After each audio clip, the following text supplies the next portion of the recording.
I wanted to make a couple more videos about the demise of the human soul regarding to what we do with God's voice in our conscience, the kingdom of God within us.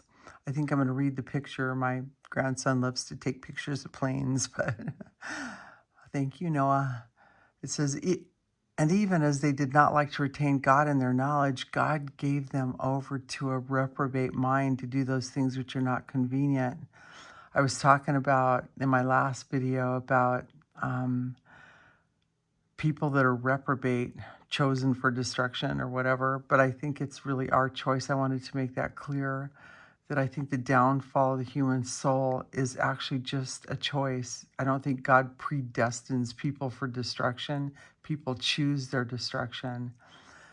So it also talks in Romans 1, I think, about obeying the truth or obeying unrighteousness, because it really is one or the other. And we all affect other people by our choices.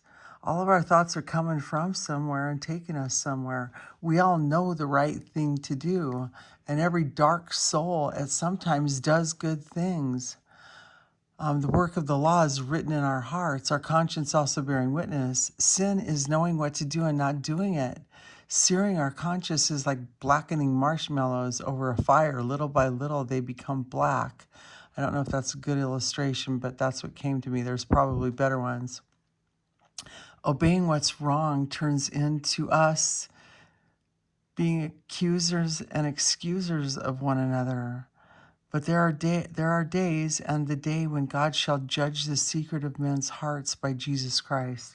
Talks about that in Romans 2. So, we've been talking about the movie, The Cry of Freedom, how souls become dark.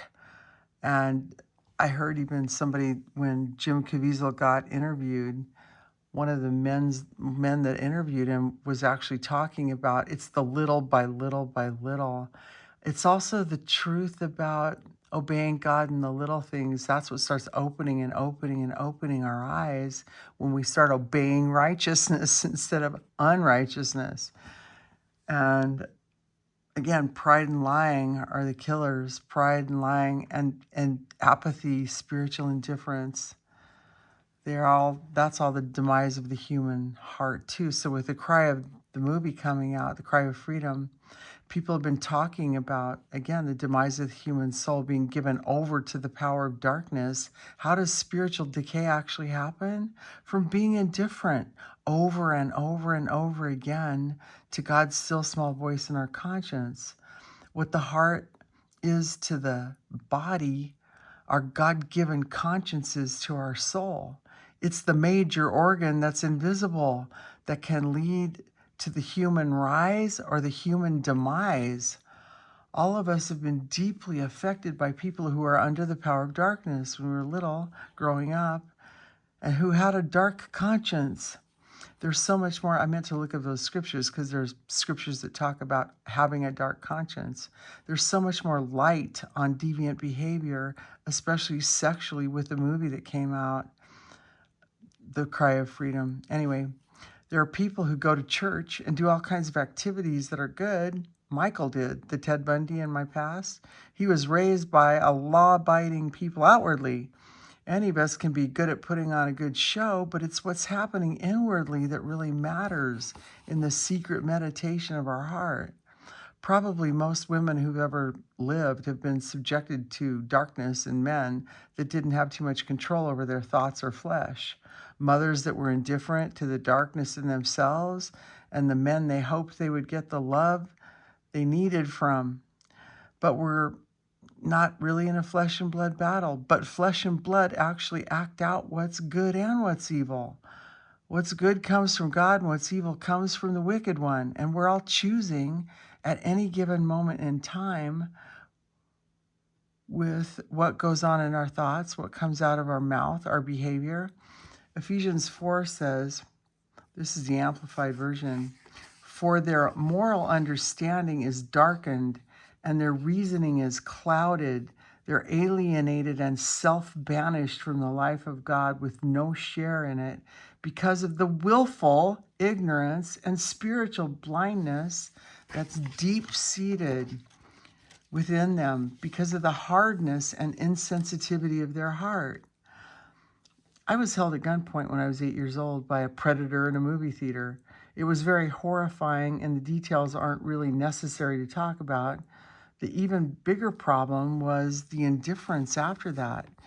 Yeah, even when I was a teenager, like 14, I went for an interview. There's a whole horror story with that, but I was just about sexually trafficked at that point. I didn't even know what it meant then, but my sister did, and she'd been sure to educate me what that was. The lights didn't come on till later, actually, because I was too maybe innocent to even know what that was at the time. So indifference was probably the worst condition of my soul, which made me very insecure, fearful, withdrawn, hidden, introvert. And it was kind of the other side of extreme oppression, of anger, hatred, maybe other stuff that you're kind of afraid to be honest and open or touch anything, stir the waters, because you never know what kind of demon is going to show up. Not that you understand that as a child, but I think a lot of people have lived in the same kind of dark spiritual environment when they grow up, and people don't even know who the elephants are in the room, the dark spirits, the powers of darkness that people are loving. So I've met women that punch men and don't think twice about it. I happen to be a kind of a woman that was a crier and a hider and withdrawn, but it still was a generational curse in my family. Indifference, again, the fear of proud wrath that you're gonna living in, that people may exhibit rage outwardly or even inwardly, that quiet, silent rage where I'm not going to talk to you, I hate you, I'm not going to talk to you. That's very devastating because you feel like a loner. And if you're actually honest and open, sometimes people that don't understand their own soul are going to be very, very offended by openness. Indifference may be the most evil power on the earth. It's what Eve acted out in the garden towards Adam, Adam towards God. Cain was a bit careless too. On and on it goes. I was trained to be indifferent, a dark power that becomes a dark protection, but there's actually no protection in it, really. I had so many emotional breakdowns as a result of being indifferent also. So God actually owns the power of the truth that can make us free, the truth to turn our lives around. All therapy and counseling, psychology, transcendental meditation, hypnosis, casting out devils, going to anonymous disease meetings never helped the Ted Bundy of Colorado I knew. His name was Michael. I think it made him even more cunning and crafty and advanced in his ability to manipulate and control. It never helped him understand the kingdom of darkness in his soul, nor the kingdom of heaven, his God-given conscience. Again, Jesus said, men love the power of darkness. Indifference also is a dark power. I think internal anger and rage and hatred come from people not faring well in the battle of their own soul, their own conscience. And those who aren't doing well in their conscience are always making other people pay some way or another. That's why the great shepherd of our soul knew how desperate we were to have our conscience made clean and made a way to keep it clean. The bottom line, I talk about that in a lot of my videos here too. The bottom line problem in all of this is really a love problem. It's a love problem. We love the wrong thing, right? And you can give people books, therapy, counseling, drugs, stick them in any kind of religion you want, but it all boils down to a love problem. And if we hate ourselves deep inside for our own evil conscience and loving the wrong thing, and then we're indifferent, everybody around us is going to suffer for it. One of the things I love about Gene Sullivan is his humility before a holy God and with others. By the revelation of the Spirit, he shares with his own personal conscience war.